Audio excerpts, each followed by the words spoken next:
হযরত আলী রাযিয়াল্লাহু হইতে বর্ণিত আছে, হুজুর পাক সাল্লাল্লাহু আলাইহি ওয়াসাল্লাম বলেন, যে ব্যক্তি কুরআন পাঠ করিয়াছে ও উহাকে যথেষ্ট গুরুত্ব দিয়েছে,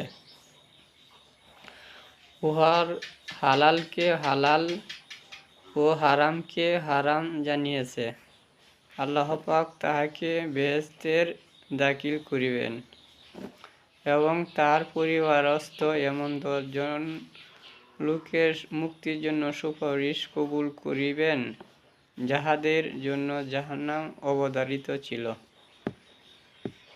তিরমিজির হাদিস।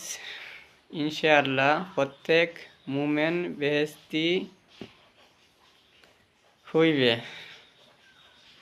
তাহার অনেকে আপন কৃতকর্মের শাস্তি ভোগ করিবার পর প্রবেশের অনুমতি পাইবে, তবে হাফেজগণ প্রথমে হইতেই প্রবেশের গৌরব অর্জন করিবেন এবং যাহারা কবিরা গুনাহ করিয়াছে এমন 10 ব্যক্তির বিষয়ে তাহাদের সুপারিশ কবুল হইবে।